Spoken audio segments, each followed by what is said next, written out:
Hello बच्चों, आज की इस विविधता पहचान क्लासेस में मैं लेके आई हूँ एक नए क्लास के साथ। मैं हाजिर हूँ।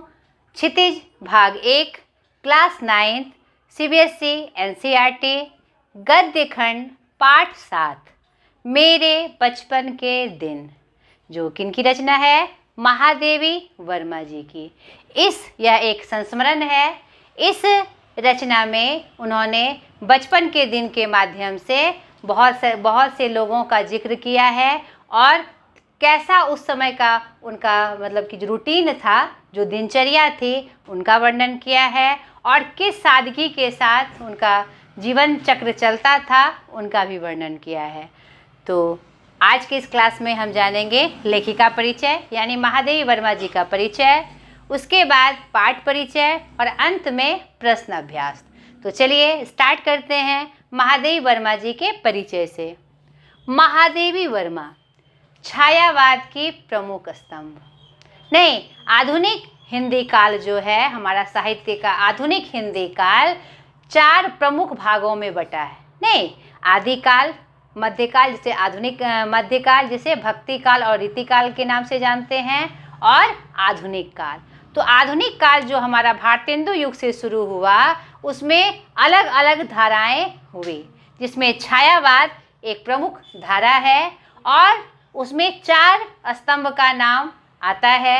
यानी 4 प्रमुख जो रचनाकार हुए, 4 स्तंभ से उनको सुशोभित किया गया। सूर्यकांत त्रिपाठी निराला, जयशंकर प्रसाद, महादेवी वर्मा और सुमित्रानंदन पंत जी, चारों अपने आप में अनुपम थे। तो उसी में हमारी महादेवी वर्मा जी भी एक है और इन्हें एक और प्रमुख नाम प्राप्त है, आधुनिक युग की मीरा। इन्हें आधुनिक युग की मीरा कहा गया। 7 पीढ़ियों के बाद पहली बेटी इनके घर में आई थी, इसीलिए इनका नाम महादेवी रखा गया। ठीक है। इनका जन्म 26 मार्च 1907 फर्रुखाबाद उत्तर प्रदेश में हुआ था। उस समय जो नारी की जो स्थिति थी वह बहुत अच्छी नहीं थी। उन्होंने नज़दीक से समाज में जो स्त्री शिक्षा हो, चाहे जो सामाजिक रूप हो उनका, उन्होंने बहुत करीब से देखा था। तो उसके विषय वस्तु को उन्होंने करीबी से उठाया है। ठीक है, अपनी रचनाओं में उसको स्थान दिया है। इनके पति का नाम स्वरूप नारायण वर्मा जी था। पिता गोविंद प्रसाद वर्मा जी, जो कि प्राध्यापक थे, प्रोफेसर थे TNB कॉलेज भागलपुर में। माता हेमरानी देवी, जो कि एक धर्मपरायण स्त्री थी, कर्मनिष्ठ, भावुक एवं शाकाहारी महिला थी। और यह जो संस्कार हैं उनको अपनी माता से प्राप्त हुआ था। यह धर्मपरायणता का हो, चाहे कर्मनिष्ठ का हो, कर्तव्यनिष्ठ जिसको कहते हैं, और वो भावुक भी थी। भावुक, कवि हृदय ऐसे भी भावुक होता है। और शाकाहारी, वह शुरू से शाकाहारी ही रहे। और शिक्षा दीक्षा में उनके पिता उस जमाने में प्रोफेसर थे, तो आप समझ सकते हैं कि पारिवारिक माहौल कितना उत्तम होगा। इनकी शिक्षा प्रयाग में हुई और प्रयाग में ही ये प्राचार्य के पद पर कार्यरत हुई जब वो नौकरी पेशा हुई। लंबे समय तक वह प्राचार्य के पद पर कार्यरत रही एक कॉलेज में। इनकी विधाएं, कविता, कहानी, संस्मरण, आत्मकथा आदि है। इन्होंने अपनी रचनाओं में विभिन्न विषयों को स्थान दिया। क्यों? क्योंकि इन्होंने स्वतंत्रता से पहले एवं बाद के भारत को करीब से देखा था। दोनों रूप, पहले भी क्या था और स्वतंत्रता के बाद कौन सा रूप आया, तो वो भारत की स्पष्ट चित्र अपनी रचनाओं में वह खींचती हैं। तो विभिन्न विषयों पर इन्होंने लिखा। इनकी प्रमुख रचनाएं निहार, जो कि उनका पहला कविता संग्रह है, रश्मि, यामा, दीपशिखा, अतीत के चलचित्र, पथ के साथी, अग्निरेखा, जो कि उनके मरणोपरांत यह प्रकाशित हुआ 1990 में। और साहित्य में प्रमुख योगदान के लिए उन्हें पुरस्कार एवं सम्मान प्राप्त हुए। साहित्य अकादमी पुरस्कार, जो साहित्य का एक विशेष पुरस्कार है, और साहित्य का सर्वोच्च सम्मान पुरस्कार जो है ज्ञानपीठ, वह भी उन्हें प्राप्त हुआ उनके यामा रचना के लिए। ठीक है, यामा भी उनकी एक प्रमुख रचना है।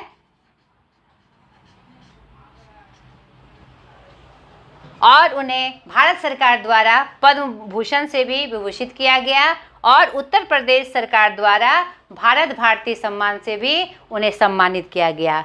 उनकी मृत्यु 11 सितंबर 1987 इलाहाबाद उत्तर प्रदेश में दिल का दौरा पड़ने से हुए। ऐसा प्राप्त होता है कि दिल का दौरा पड़ने से उनकी मृत्यु होती है। तो ये इनका संपूर्ण परिचय हमने बताया, शॉर्टकट में था लेकिन एक संपूर्ण परिचय हमने बताया जैसा कि हमें पाठ विशेष में जानना चाहिए। अब चलिए पाठ परिचय की तरफ कि अपने बचपन के दिन के माध्यम से कौन सा मैसेज नहीं, कौन सा संदेश इस पाठ के माध्यम से वे हमें देना चाहती हैं। चलिए आइए अब पाठ के माध्यम से देखें कि महादेवी वर्मा जी मेरे बचपन के बहाने कौन सी बात या कौन सा संदेश हमें देने की कोशिश कर रही हैं इस पाठ के माध्यम से। मेरे बचपन के दिन, जो महादेवी जी ने अपने बचपन के उन दिनों की याद में लिखे हैं जब वे विद्यालय में पढ़ रही थी। इस अंश में लड़कियों के प्रति जो सामाजिक रवैया है और विद्यालय की सहपाठिनों, छात्रावास के जीवन और स्वतंत्रता आंदोलन के प्रसंगों का इन्होंने बहुत ही सुंदर और सजीव वर्णन किया है। तो यहाँ पर सर्वप्रथम आप इस पाठ को अच्छे से पढ़ लीजिएगा ताकि इसकी विषय वस्तु की जानकारी हो जाए और इसमें जो घटनाक्रम का जिक्र हुआ है वह भी आपको अच्छे से पता चल जाए। तो इस पाठ को पढ़ने से आप देखिएगा कि इन्होंने बचपन की स्मृतियों के माध्यम से जो भाईचारे का रूप था और चाहे वह किसी जाति के हो और हॉस्टल में जो उनकी व्यवस्था थी, हर जाति हर समुदाय के लोग थे, मुस्लिम संप्रदाय के भी लोग थे, मराठी संप्रदाय के भी लोग थे और जिनके माध्यम से जो इनका माहौल था बहुत ही सुंदर हो गया था। छात्रावास में जो उन्होंने परोपकार की भावना और जो सहभागिता की भावना को उन्होंने देखा था, जिया था, उनका वह वर्णन कर रही हैं। क्योंकि आज हम देखते हैं सांप्रदायिकता की जो होड़ मची हुई है हमारे समाज में, आज हम हिंदू, मुस्लिम, सिख, ईसाई के रूप में बंटते हुए से नजर आ रहे हैं। नहीं, भारत क्या है? अनेकता में एकता का देश है। इसी बात को या अपने बचपन के दिनों की स्मृति से जोड़कर इस बात को स्पष्ट कर रही हैं कि काश जैसा बचपन का मेरा माहौल था, इतना प्रेम था। इन्होंने कुछ अपने सहपाठियों का जिक्र किया है और सुभद्रा कुमारी जी का इन्होंने जिक्र किया है। उनके संग में वह उन्होंने कविता लिखना शुरू किया और उसी क्रम में ये जो स्वतंत्रता आंदोलन में गांधी जी के प्रति जो उनका व्यवहार है, बापू का उन्होंने जिक्र किया है कि कैसे वह देश के प्रति समर्पित थे और हर लोगों में देश प्रेम की भावना को भरते थे। और बहुत ही सुंदर वातावरण में उनकी बचपन की स्मृतियाँ यहाँ पर उन्होंने वर्णित की है। और अपने छात्रावास में रहने के क्रम में उनकी जो सहपाठी थी सुभद्रा कुमारी जी और उनके जाने के बाद उनकी जो जेबुन निशा आई, जो मराठी थी, उसका वर्णन किया है कि कितने प्रेम भाव से दोनों रहती थी और कितना आपस में सद्भाव का भावना था उनके अंदर और कोई सांप्रदायिकता वाली बात वहाँ दिखाई नहीं पड़ती थी और सभी अपनी भाषा का सम्मान करते थे। चाहे वह किसी क्षेत्र से आए, वह अपनी भाषा बोलते थे। इसी क्रम में वो घटना का जिक्र करती हैं कि एक बार जेबुन को चिढ़ाने पर कि यह मराठी कौवा है, देसी कौवा मराठी बोले, तो उसने जवाब दिया था कि उस्तानी जी, मराठी कौवा मराठी बोलता है। यानी अपने भाषा के प्रति जो इज्जत थी उसका जिक्र किया है कि चाहे हॉस्टल में कोई भाषा का उपयोग हो, उर्दू बोली जाए, हिंदी बोली जाए, अंग्रेजी बोली जाए, लेकिन सभी अपनी अपनी भाषाओं में बात करने में अपने को गर्व सा महसूस करते थे। आज हम क्या करते हैं? अपनी भाषा को छिपाकर आधुनिक बनने के क्रम में अंग्रेजी भाषा का प्रयोग करते नजर आते हैं। जितना हम अंग्रेजी बोलेंगे हम अपने आप को उतना ही श्रेष्ठ समझते हैं। नहीं, और इसी क्रम में एक घटना का जिक्र वह करती हैं जिसे उनकी पड़ोसन थी बेगम साहिबा जी, और क्या कहते हैं उनका प्यार के साथ, उनके परिवार के साथ जो उनका व्यवहार था, जो रिश्ता था, उसका बड़ा ही अनोखे रूप से वह वर्णन करती हैं कि उनके भाई होने पर उनके द्वारा सुंदर एक कपड़ा लाया गया था, बड़े ही अरमान के साथ और बड़ी हक के साथ वह क्या कहते हैं वो कपड़ा लाती हैं। और वही लड़का, वही उनका भाई प्रोफेसर मनमोहन वर्मा आगे चलकर जम्मू यूनिवर्सिटी के वाइस चांसलर रहे। यानी इस घटना का जिक्र करने का उनका तात्पर्य यही है कि कितना प्रेम था, कितना सद्भाव था, लोग कितना सम्मान से और कितने प्रेम से एक दूसरे के साथ रहते थे। नहीं, और लोग एक दूसरे के बहुत निकट थे। आज की स्थिति देखकर लगता है जैसे वह सपना ही था। आज वह सपना खो गया है। शायद वह सपना सत्य हो जाता तो भारत की कथा कुछ और होती। तो इसी घटनाक्रम में वह अपनी बातों को जिक्र करते हुए बहुत सारे उदाहरणों के साथ इस बात को स्पष्ट करती हैं। तो सर्वप्रथम आप इस निबंध को अच्छे से पढ़ लीजिएगा, जो यहाँ पर ये संस्मरण के रूप में उन्होंने लिखा है। ठीक है, संस्मरण के रूप में गद्य की एक प्रमुख विधा है। तो चलिए अब मैं प्रश्न अभ्यास के माध्यम से और बातों को स्पष्ट कर दूं। ठीक है, प्रश्न अभ्यास। मैं उत्पन्न हुई तो मेरी बड़ी खातिर हुई, मुझे वह सब नहीं सहना पड़ा जो आन लड़कियों को सहना पड़ता। इस कथन के आलोक में आप यह पता लगाएं कि उसमें लड़कियों की दशा कैसी थी, लड़कियों के जन्म के संबंध में आज कैसी परिस्थितियां हैं। तो यहाँ पर शुरुआत में जब आप इस पाठ को पढ़ेंगे तो देखेंगे कि उन्होंने जिक्र किया है कि मैं कितने साल, मतलब कि 200 वर्ष तक उनके खानदान में लड़की का जन्म नहीं हुआ था। यहाँ पर कई पीढ़ियों से उत्पन्न नहीं हुआ था। यहाँ पर वो स्पष्ट वर्णन करती हैं, कोई लड़की नहीं थी। नहीं, मेरे परिवार में 100 वर्ष तक, 200 नहीं, 200 वर्ष तक कोई लड़की नहीं थी। नहीं, उसके पहले लड़कियों का पैदा होना ही परम धाम भेज देते थे। यानी एक पंक्ति में ही उन्होंने स्पष्ट कर दिया है कि उस समय जो स्थिति थी लड़कियों की बहुत अच्छी नहीं थी। उसमें लड़की होने पर ही लड़कियों को मार दिया जाता था, और उसके बाद की भी जो लड़कियां रह जाती थी उसका समाज में विशेष स्थान नहीं था। उनके पढ़ाई का कोई विशेष व्यवस्था नहीं थी। उन्हें घरेलू हिंसा के रूप में दबा कर रखा जाता था, और स्थितियां उसके लिए बहुत विपरीत थी। लड़कियों के जन्म के संबंध में आज कैसी परिस्थितियां हैं? आज के संदर्भ में रूप थोड़ा सा बदला है।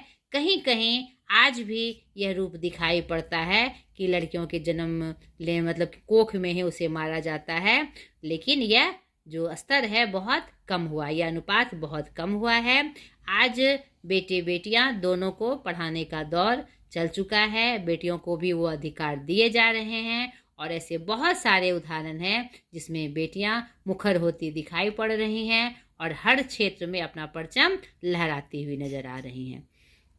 दूसरा, लेखिका उर्दू फारसी क्यों नहीं सीख पाई? तो यहाँ पर इस पाठ में ही उन्होंने जिक्र किया है कि उर्दू फारसी वह इसलिए नहीं सीख पाई कि उर्दू फारसी में उनको इंटरेस्ट नहीं था, और वह उनके लिए बहुत भारी था, उनमें कोई दिलचस्पी नहीं थी, और उनके लिए वह पढ़ना बहुत भारी थी, उनके सर से ऊपर चली जाती थी।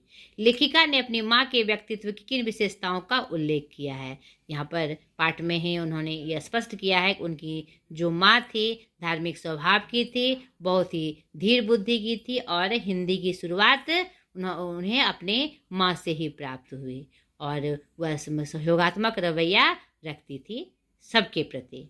ठीक है, जवारा के नवाब के साथ अपने पारिवारिक संबंधों को लेखा ने आज के संदर्भ में स्वप्न जैसा क्यों कहा है? यहाँ पर एक जवारा के नवाब का जिक्र उन्होंने अपने इस पाठ में किया है, जिससे उनका बहुत ही पारिवारिक जो उनका संबंध था बहुत ही स्नेहिल था। वह मुस्लिम कम्युनिटी के थे और ये हिंदू परिवार से थे, कट्टर हिंदू परिवार से थे, लेकिन दोनों में जो प्यार था, दोनों परिवार में जो प्यार था, यह समाज के लिए एक बहुत बड़ा उदाहरण था।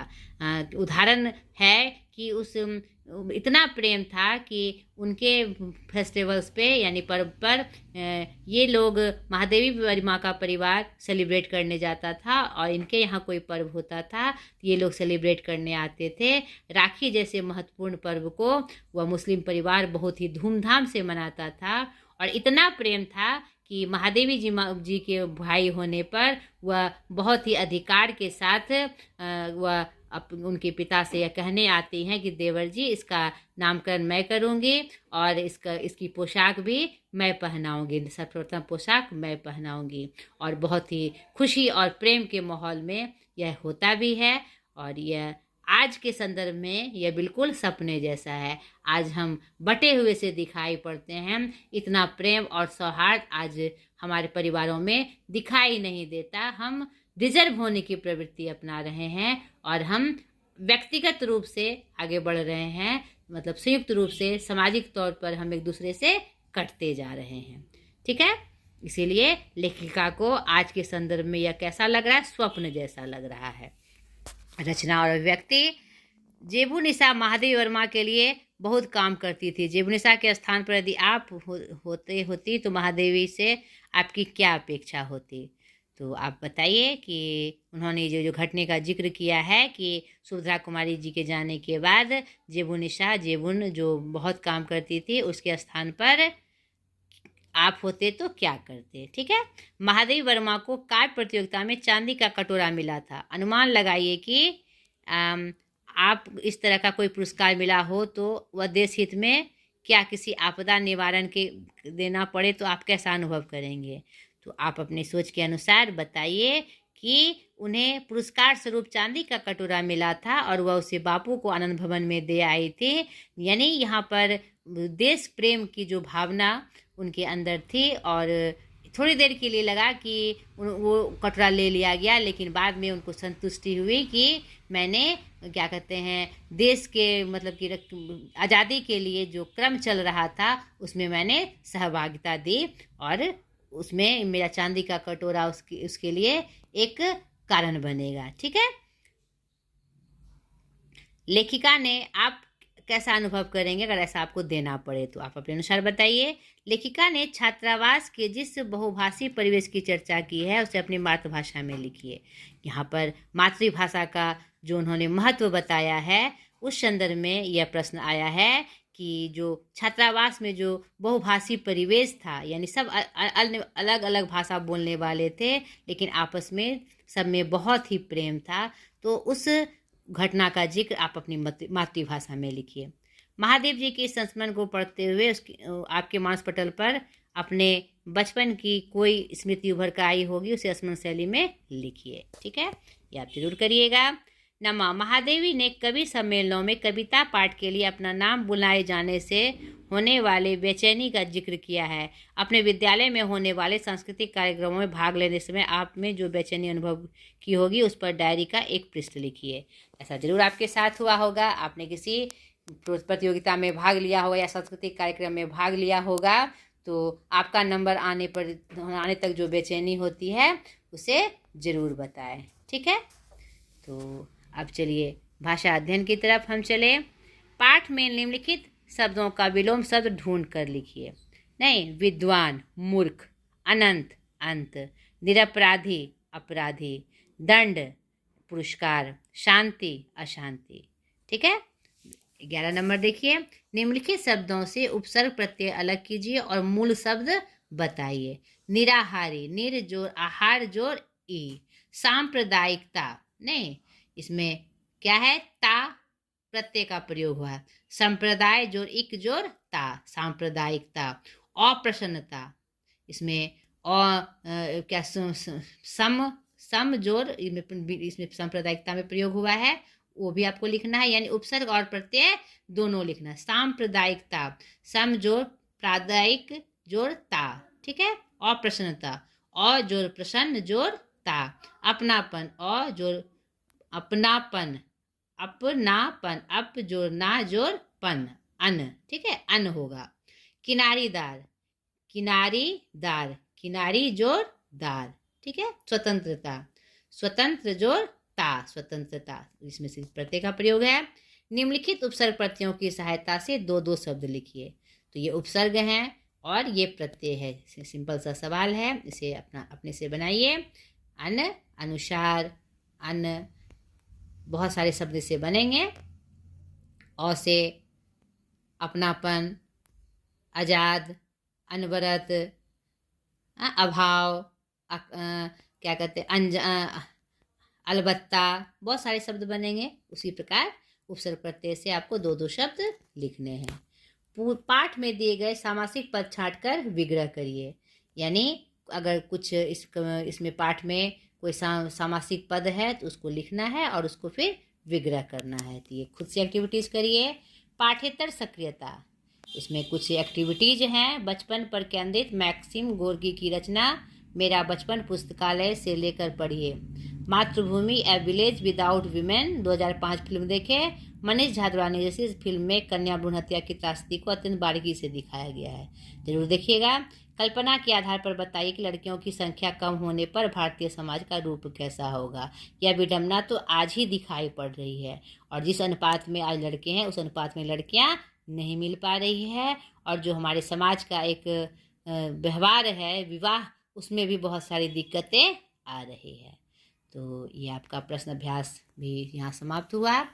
आशा करती हूँ इसके मैं आपके लिए सहायक हुई होंगी। अगले वीडियो में एक नए पाठ के साथ मैं फिर हाजिर होंगी। और एक बात आपसे फिर से कहती हूँ, मेरे चैनल को दूर दूर तक शेयर करिए, मुझे सब्सक्राइब करिए, ताकि मेरी जो इच्छा है, जो मेरा सपना है कि बहुत सारे बच्चों तक मेरा वीडियो पहुँचे, मैं अपने तरीके से उनका हेल्प कर सकूं, तो ये मुझे बहुत खुशी होगी। तो मेरे चैनल को सब्सक्राइब करें, शेयर करें और मुझे सपोर्ट करें। आज तक के लिए इतना ही। बाय।